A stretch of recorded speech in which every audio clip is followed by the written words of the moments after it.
Thank you for joining us.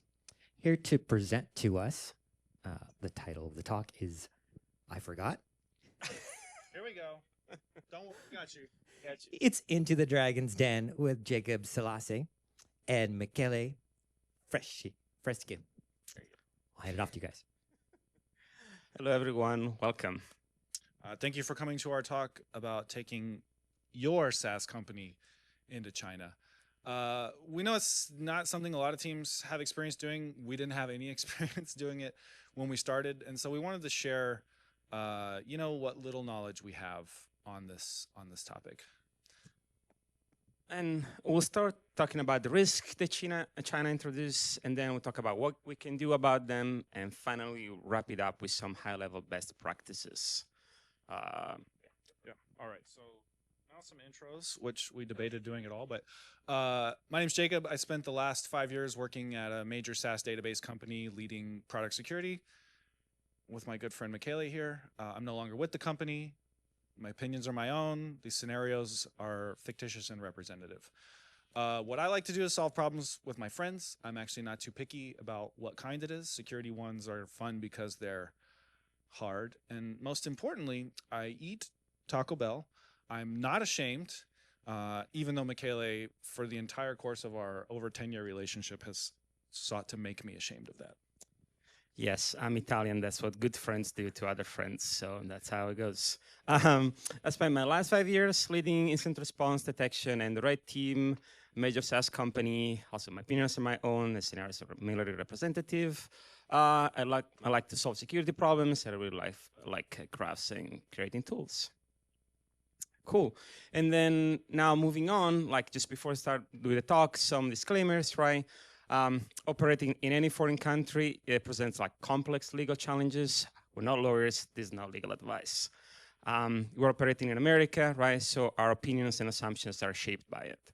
Also, this is not a talk on how to defeat a nation state in like 45 minutes. It's more about mental models that like we found useful in our experience when operating in a potentially hostile region. Yeah. Okay.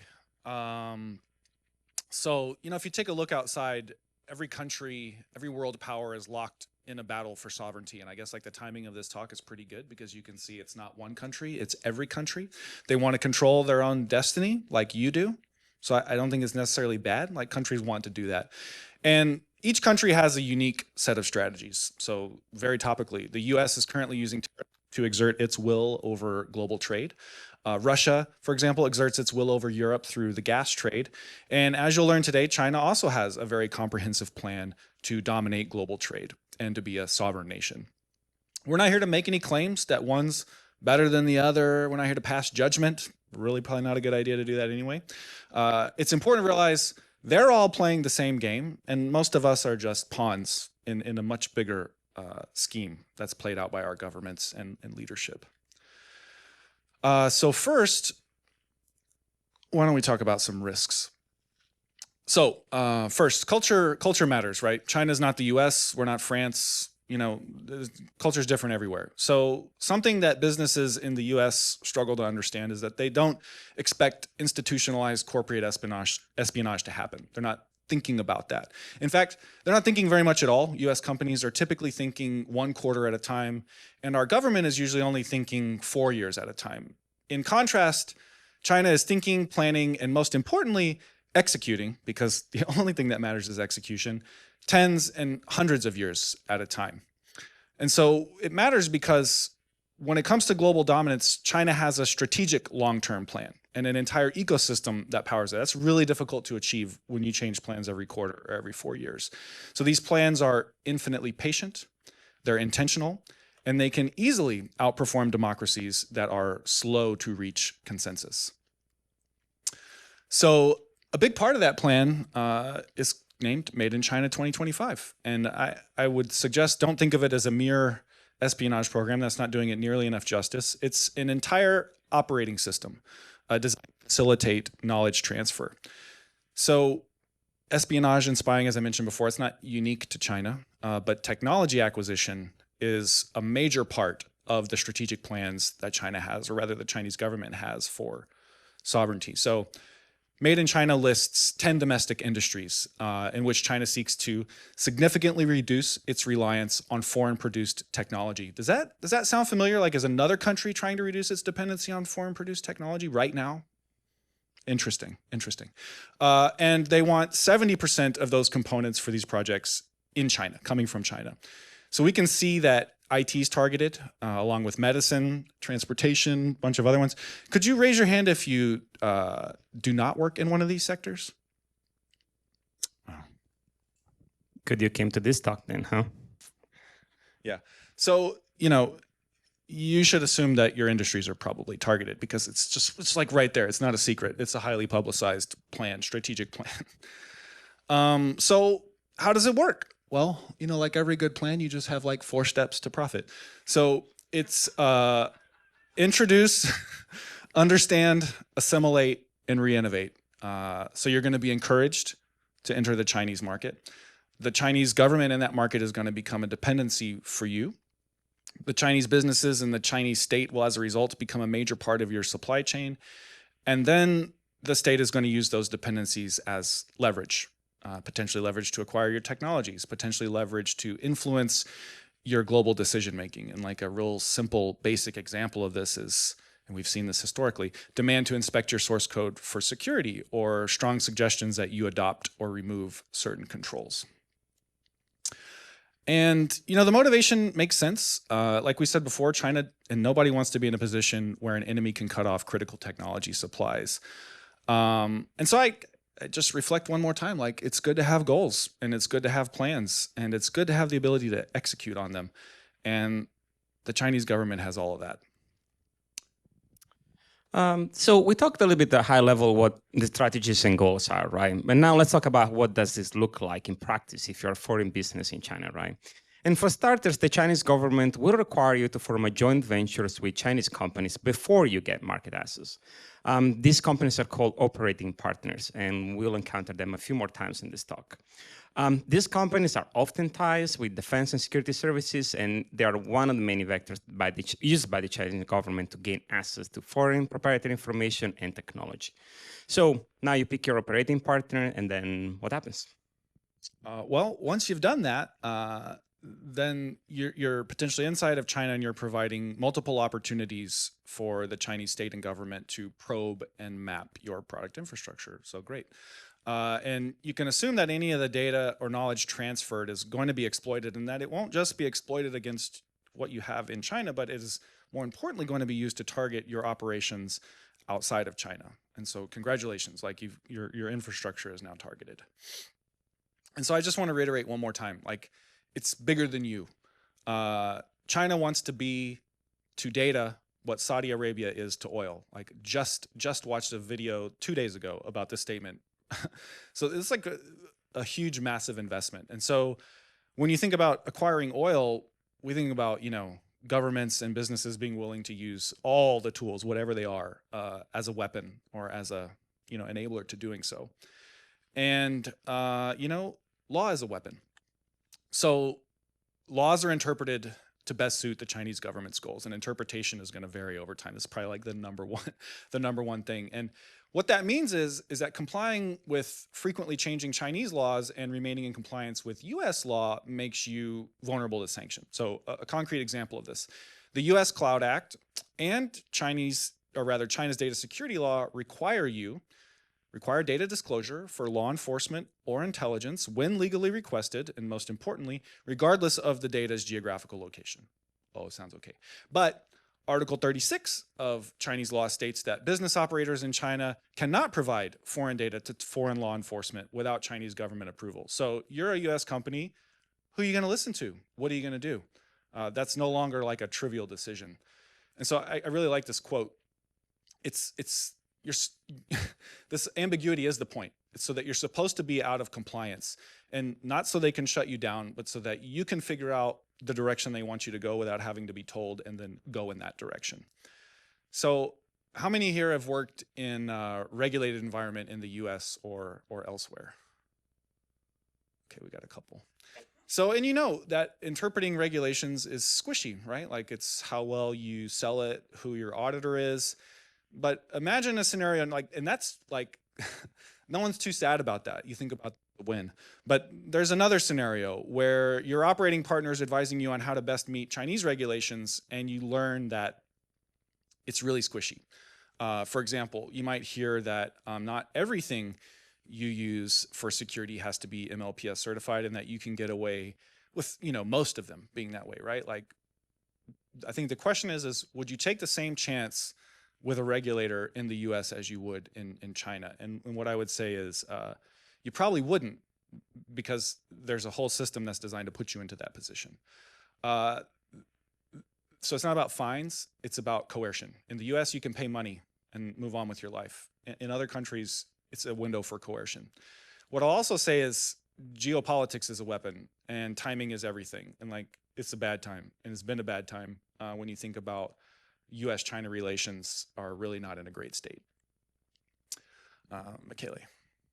Yeah, and probably not a surprise. People and companies are also weapons, right? So every individual is susceptible to being co-opted. I think individuals with ties to mainland China are more vulnerable to this. Chinese law demands that every citizen to support party and security agencies wherever they are and whenever they are requested. And if you're just thinking IP theft, it's not just that. It can also manifest in more subtle ways, like interference in company strategies or decision making. And businesses are not an exception, really. The Chinese national cybersecurity law states that, like, the Ministry of State Security can compel technologies companies to assist in intelligence operations. And the national intelligence law requires that they keep it a secret. So, hearing all this, you're probably thinking like, gosh, entering China might be a bad idea. And like, if you had done a lot of this research and like you were doing this because someone paid you to do it, you might have already told people in your company that it's not a great idea. You might have invited the FBI to present all the exact same data and tell you it might not be a good idea. In fact, you might have talked to lots of people and heard 0 of them tell you it's a good idea to go into China, maybe. No matter what, you're going to hear some of these objections from those business leaders, and they're going to say things like, company X is already there and nothing bad happened to them, or these things don't happen in the US, or I've never heard of it happening, except like, well, AWS and Ollie Cloud. Like, you couldn't really point directly, but you might think that Ollie Cloud was a consequence of AWS. So, the bad news is you're probably not Amazon, Microsoft, or Apple. Like, you haven't had years to build up regulatory influence, you don't have lobbyists, you don't have any geopolitical influence, and most importantly, you do not have gazillions of ad dollars. And even if you are one of these players with all your lobbyists and gazillions of ad dollars, you're not going to be immune, right? We talked about source code earlier. Microsoft was, famously compelled to share source code with China. And, our good friends at Tesla recently learned a valuable lesson about operating in China. And that is that, just as FSD launch, now there's a big crackdown. Interesting how the regulations changed to penalize a business, because that is probably geopolitically strategic. Well, they're going to learn. So what I'll say is the decision's already made, right? Most likely. There's already been some calculation about the business opportunity in China. And if you're a security professional, like, get with business opportunity. It doesn't really matter about your feelings. You need to think in terms of business. So there's an opportunity there. And so rather than fighting the business, you need to be thinking about what it's going to take to make it happen. And what you should focus on, if you did want to have this conversation, is the actual risk. In other words, what is the opportunity cost versus what is it going to cost us to build all of this mitigating infrastructure? And so if you're going to make less money, trying to defend China than you would otherwise, that's maybe a conversation you can have with the business. But like, your feelings, your subjective feelings about how bad this might be, is not a conversation anyone is going to care about. Wow. Well, I guess depending on who you are, you might feel a little defeated, and you might be asking this question of like, what can we do? And, by everything that you know right now, the obvious solution is to just lay down and die. Would you agree with that? Well, maybe, but hear me out. Maybe not. Maybe we can say, well, there's a set of things we don't control, and we're never going to be able to change no matter how much money or resources we pour into it. And maybe we can know the things we can change, and maybe we can have a plan, right? So let's focus on, some classic problem solving. Let's go through the things first that we won't be able to change, things we need to come to acceptance on. So your operating partners are going to be there. They're going to have elevated access to your systems. They're going to be used for coercion. And that's going to be independent of which one you choose, like, DCC, Vianet, whoever, that doesn't matter. One's not better than the other. The second thing is that the Chinese government's going to have data access. They're going to make very sure all data residing in China is accessible by the government. So accept it. And insider threats will be a fact of life. We see people and companies are key components of the Chinese government strategy. And then a few more things you cannot change about. You've all heard about the Great Firewall. You probably know it can block or modify any traffic passing through it. As it turns out, it can also make network access unreliable and laggy. And we also already mentioned laws in geopolitics, right? We cannot change them. You just gotta get used to get constantly put off balance.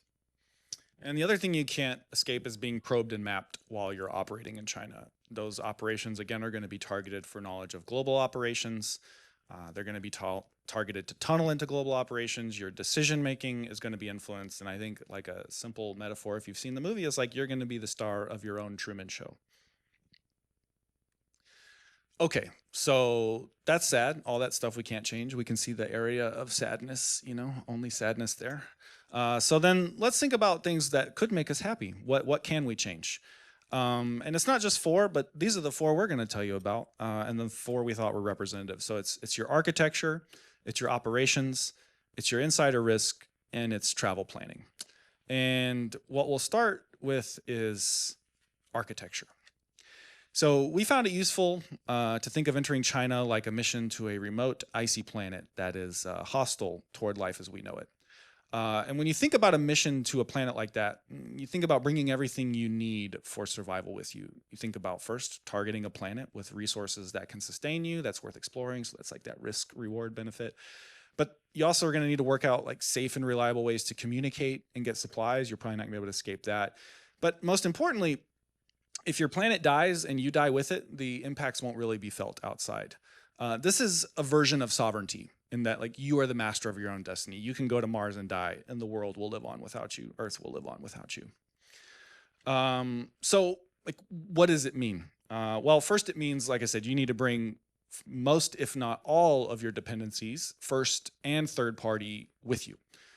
So let's start with the first party dependencies, right? We want to have first minimal dependencies on our global architecture. And some key areas I want to highlight here, that stood out to me were things like metadata stores, data pipelines, SaaS services and API integrations. Like it's not maybe the things you necessarily think of, but your product is more than a monolith. There's a lot of dependencies in your product. So I think the first thing is to understand the key dependencies in products. And a lot of products have things like metadata stores and data pipelines. And a lot of times those are going to be heavily tied to all of your operations. And why are we focusing on these is because you're not going to reuse any of those services or accounts in China. You're going to need to come up with a plan to bring those with you. Another first party concern is data residency and isolation. Like you're not going to be sending Chinese data back to global infrastructure, and you're not going to be sending global data into Chinese infrastructure. And so Chinese data needs to stay in China and global data needs to stay out of China. I think that's like the main thing. And so, a way to think about that is you might need a plan for regional encryption. I think like physical isolation is great. We can have a deployment over here and permissions, but coupling that with cryptographic isolation is even better. So ideally, you're going to physically and cryptographically isolate global and China operations. And I think it's important because we're going to say the word global operations a lot, but it actually makes me cringe a little bit because you really can't think of it as just like global and China. You need to be thinking about like sovereign regional operations, and every region needs to be as hardened as your China region, and they all need to be resilient against total compromise. And maybe that sounds pie in the sky, but like that's the game you're in now. So get with it.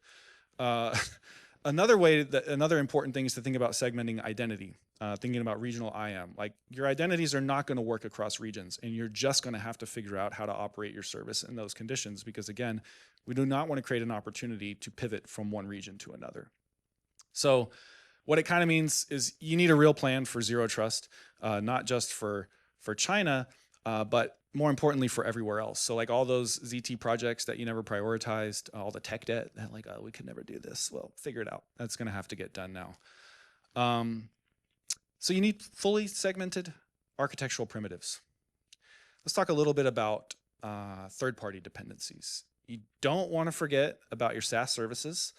GitHub, Wiz, Jira, these are not Chinese companies, and accessing them means you're going to traverse the Great Firewall, which means you're not doing that. That's a non-starter. You're going to have to find alternatives like Git, Prisma Cloud, and Zentao, and you're going to have to figure all that out. You're definitely not going to use the same AWS accounts and organizations there. And I think it's really critical that you don't forget about IT systems like HR, sales, and billing. So Salesforce is offered in China, Workday, maybe not. Are you going to use the same accounts? No, and you might even have to use a different contract. You want to be maximally leveraging whatever segmentation you can have in those SaaS platforms that you're using. And so for AWS, it's typically accounts. Orgs would be better. And you're going to have to figure that out for the rest of the platforms that are out there. I think what's also important is that, again, there's a risk of thinking that the threats only come from China, or that the threats are going to come out of China or something like that. Attacks are going to come from anywhere. If you remember, we told you all of your operations are being probed and everything about you is being understood. And it wouldn't make sense to do something very obvious like attack you in China to get somewhere else. So you really need to think about everything can be targeted at any time. And so any point that can lead to a total compromise of your global infrastructure, that is going to be a huge problem. That is not a possibility you're going to want to entertain. All right, let's move on to the next slide. Oh, we're good on time. Wonderful. So you might be thinking, no problem. I'll just fully air gap every region. I thought that initially. And in fact, I kind of just told you to do that. But this exposes, in reality, another dangerous fallacy. You probably can't fully air gap. My experience showed that the cracks in this appear in telemetry and then billing data. So if you have a SaaS that you monetize, billing is probably going to happen in one place or a few places. And the billing data is probably going to want to make sense. You got to get paid. So then you're going to have to figure some of these things out because maybe it's impossible. Maybe the architecture is such that the lift to, thinking about timeline and effort, maybe it's impossible to change because of the way the architecture works. And so what it means is that some of these interfaces are going to get exposed. But what you need is, in addition to these isolation primitives, you need a robust way to inventory exceptions, minimize them, and secure them. And it's not necessarily a bad thing, yes and no. But what is good about exceptions in some ways is that they provide you concentration points where you're going to develop focus detections. The number of things that you know that you definitely need focus detections is known a priori. So an example, is everything segmented but these 4 data streams. So now we know the 4 places we want to monitor the most. So maybe I'll just close this slide by saying, countries want sovereignty, your deployments and your regions want it too. And I encourage you to give the people what they want. Have a concept of sovereign deployments that are separate from each other with a known blast radius that's okay with you. All right, let's talk a little bit about operations. That's architecture. So we don't want to have artisanal rocket launches like we do here in America. In fact, this whole thing is kind of playing out now between NASA and SpaceX. You got this idea of hundreds of humans involved. Most services you depend on today depend on a human pushing buttons, putting artifacts somewhere, configuring and twiddling knobs for a customer. But what's important to understand here is everything you do is knowledge required to operate your service. And you kind of want to keep that to yourself because even if your IP is lost, the reality in most situations is even if you had all my IP, you couldn't operate it because you don't know enough about how it works to meaningfully do anything. So actually, operations need to be thought of maybe more than a lot of things as a trade secret when you enter a country like China. And so that means you got to shift your thinking to fully autonomous deep space missions that are resilient to human interference, active human interference. And so I don't know how many people have seen Space Odyssey. I'm a elder millennial, a lot of my jokes miss, but HAL 9000 was an AI that flew a ship, and HAL 9000 killed the occupants of the ship. And what's important is he didn't need anybody to tell him what to do. He didn't listen when the operators tried to countermand his orders, and he took drastic measures to make sure that his mission was a success. And so I would encourage everyone here to be more like HAL and less like NASA. You got it. Deploying your service or your product should be fully automated, like ideally no direct interactions. And so, of course, that automation is a way that you limit the operational knowledge that's required and the amount of knowledge transfer which can possibly occur whenever you're working with an operating partner.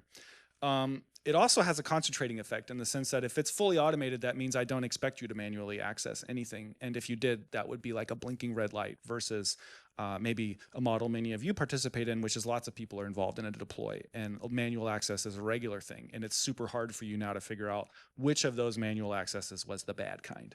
So obviously automating it gives you the opportunity to really focus on those things.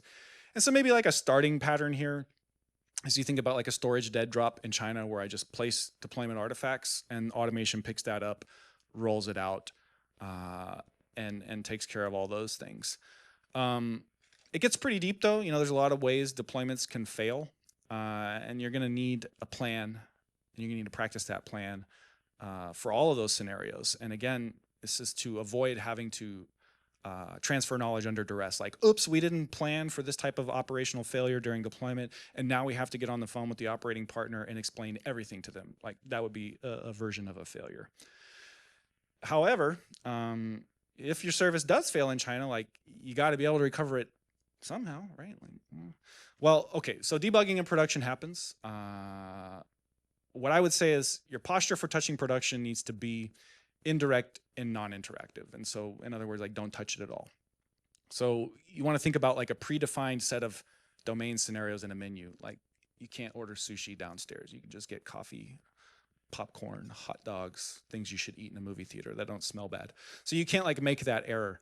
So it's bad to like, let me SSH in and get what I need, like extending the food metaphor. It's like a personal chef cooking for your family. Like, what if they make a mistake?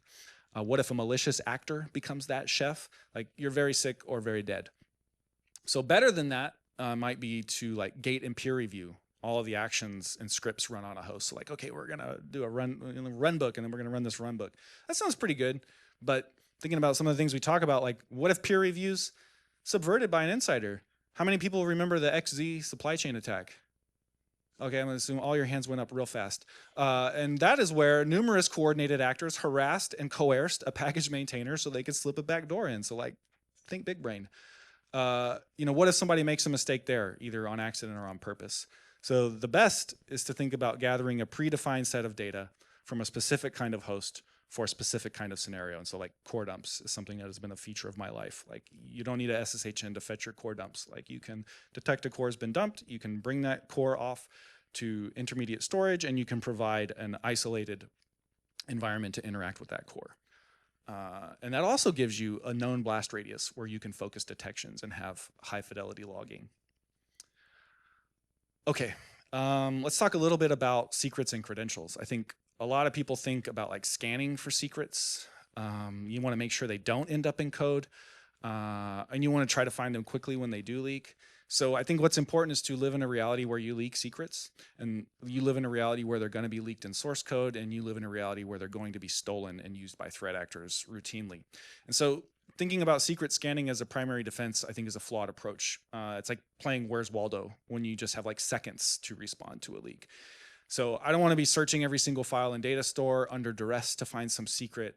I don't want to find that one, you know, it needs to be rotated. There's a bunch of other ones and I don't know where those are. So it's not that you should stop scanning, but it's that you need to have an inventory and a rotation capability for every single secret. And what you need to be tracking is the number of secrets which do not exist in inventory or are in inventory and do not have a rotation, automated rotation, and you really need to eliminate those. I think a lot of people would say, oh, let's get most of them done. I would encourage you to live in a world where like all of them have to be done, because there are going to be stolen frequently and all the time. So you need to be living in a world where that is not a problem for you.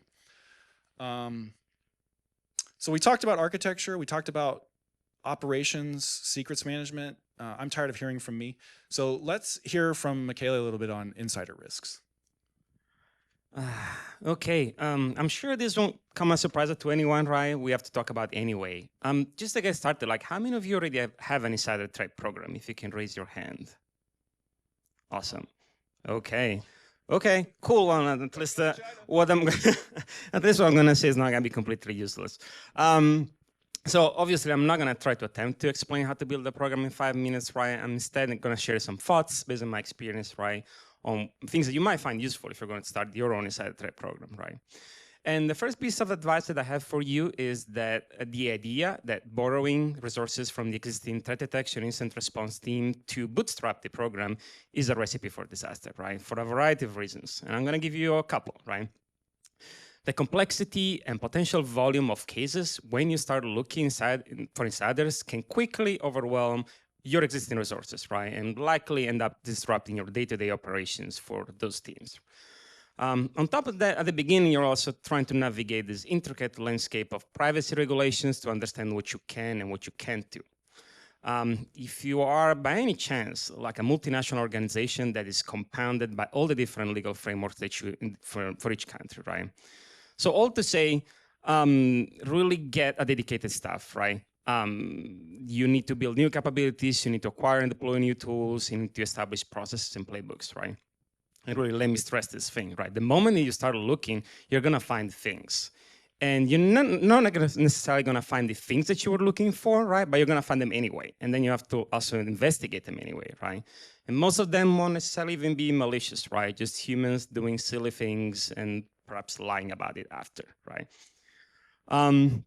Also, probably not controversial to say, it's not really just a security tech problem, right? It's a fundamentally human problem, right? So while designing sophisticated detections and threat hunting sounds definitely exciting, that's just not enough, right? Do not ignore the human aspect of it.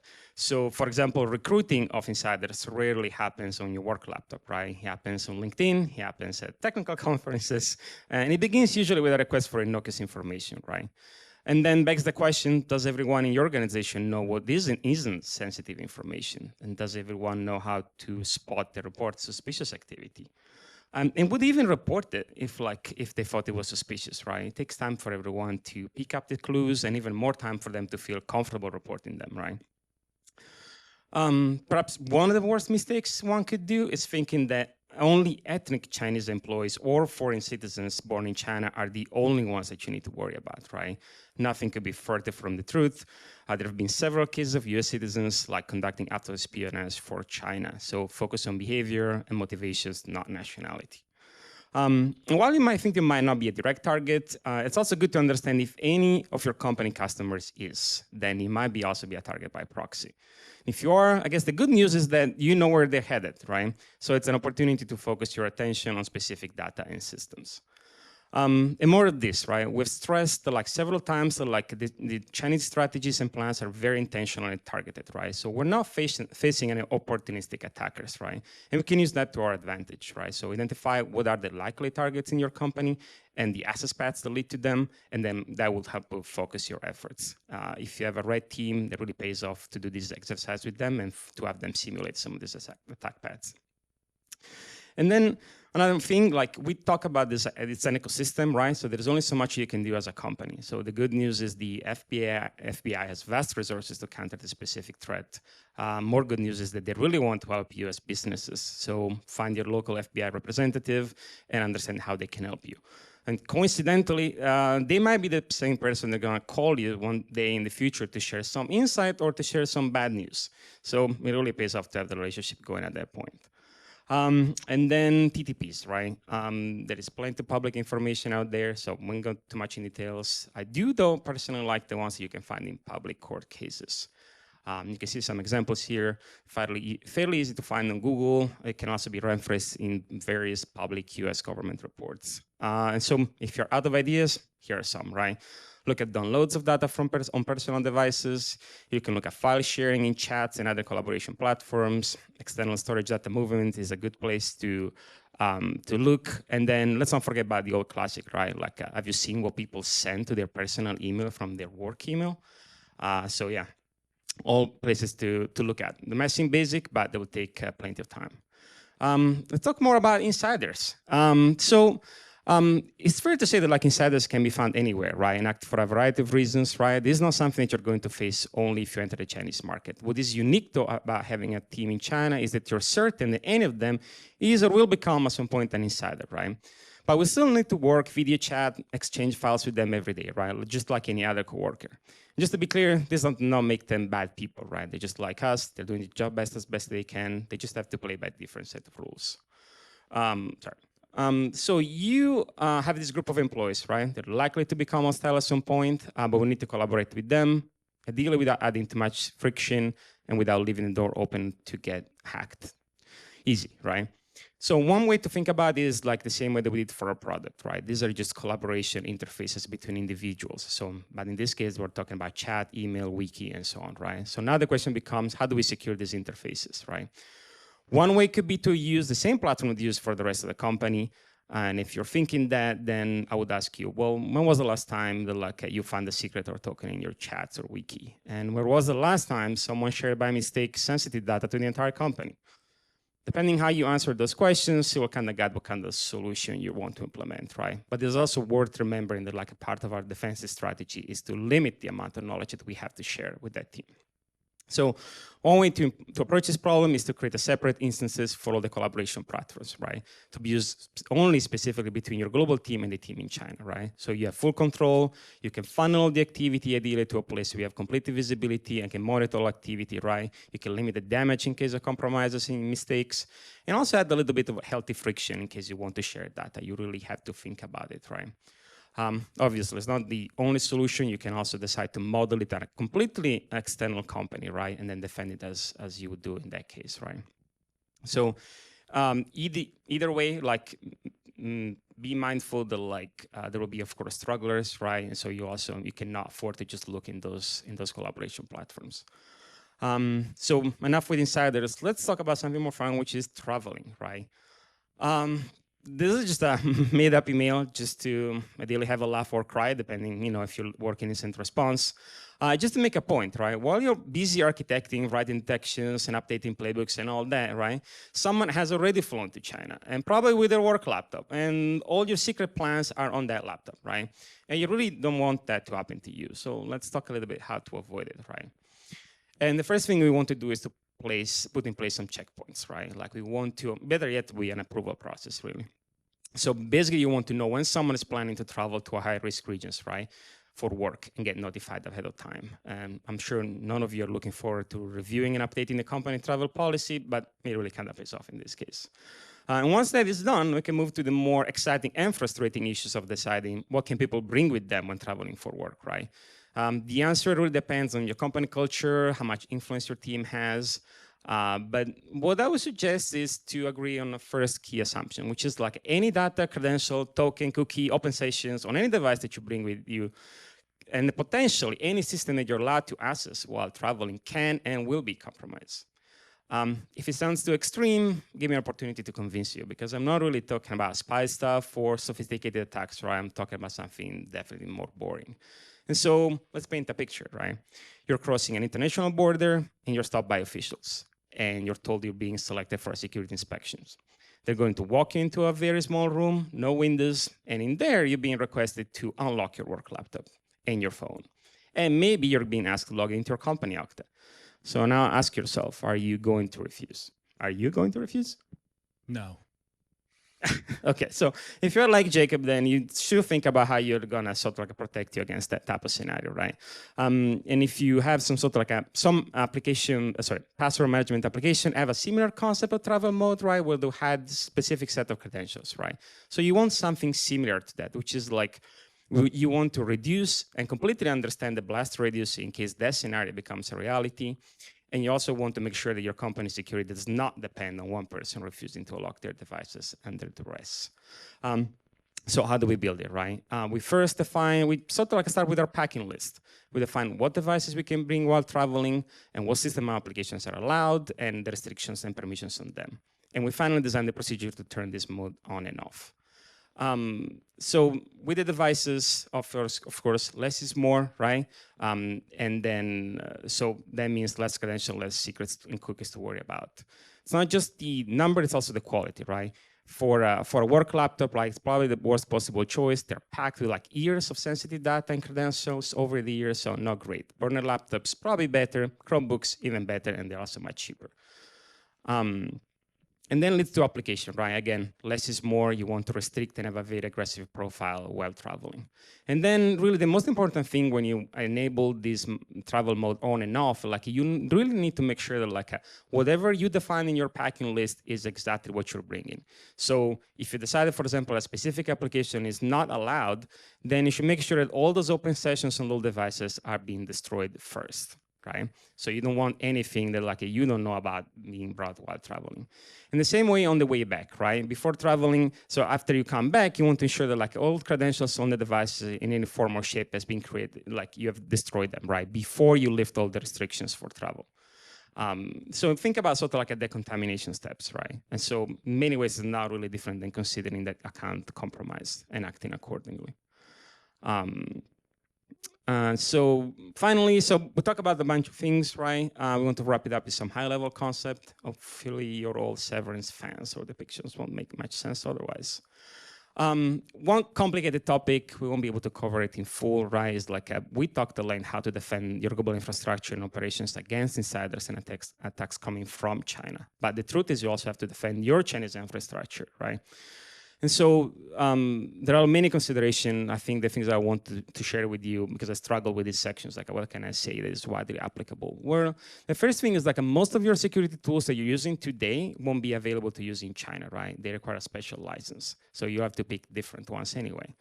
There is also not a lot of public threat intelligence on what threat groups operate behind the Great Firewall. But I think a reasonable assumption is that like whatever actors exist, they're not the same that you're facing in your global infrastructure. So in the end, what you have built might not necessarily be applicable to your infrastructure in China anyway. So you might be better off taking a completely different approach, right? Anything that like prevents you or like prevents you from sharing your existing detection and incident response plan with that team, because that's basically handing over to the attackers. And then see more things. Okay, so start thinking in terms of compartmentalization and sovereign deployments. I think just we're a little pressed on time, so I'm going to just mention. I think the big opportunity here is this is a way to rationally justify the 10x improvement your security program is going to need to defend against a motivated opportunity. So I think attacker rather. So first, you have to do the 10x. Like I don't have a better answer for you. The second thing is like don't sleep on this opportunity. Instead of like panicking and curling into a ball and dying, like do the work, figure out what needs to be done, and then get it funded, because you will not, you're not often handed too many opportunities that allow you to dictate a significant amount of budget. This will probably be one of them. I mean, really, one thing to remember is like, please get a dedicated staff for this if you're trying to do that. Do not borrow from other teams. The moment you start looking, the moment the floodgates open. All right. And I think it's really important to understand like your emergency exit. Where are you going to draw the line? Like when you're coerced, what's going to happen? I think it's important to understand it's not a decision like you are going to make individually as a security team, like legal, executive leadership, but that needs to be a plan. And you need to facilitate that conversation. Another question is like, what are you going to do if you detect malicious activity in China that jeopardizes other global operations? Like you can turn it off. You're going to need to have a plan for that. So like have a plan. And your role is to make sure that the discussion happens so that you can have a plan. And so I think, the biggest lesson of all, maybe you're all thinking this, is like, oh, there was no secret specific anti-China magic. It's just that you got to be on it with your basics. And you're going to have to fight for those investments. And what he wrote here was, I don't think we have time for questions, so feel free to find this after. Turns out to be true. But thanks for coming to our talk. And BSides organizers, thanks for giving us a chance to present. Thanks. Thank you. Oh, we did get a question. We're going to take it. Okay, here we go. Apart from risk to company infrastructure, are there any security privacy risks that security engineers should be aware of on a personal level if they're working on products entering China? Like personally, we worried about whether or not we should travel to China at all, and like whether that would put us in a position for detention or other things. So I think first, like your profile as a person who actively works on this is higher. Nobody did get detained that I know of. Beyond that, I think like, I don't know, we often think we're targeted by the NSA and stuff, and we're not. So I would just say like when you travel to China and other things, like that's where I think our experience mostly showed like that's probably where your risk is going to show up. I think if you're here in the US, you know, maybe if you're a big deal, you would be targeted, or maybe if you're doing something really stupid, loud, and obnoxious that allows targeting to happen, like the same kind of things that would get you targeted by any threat actor group. So that's how I would think about that. Cool. Thanks again.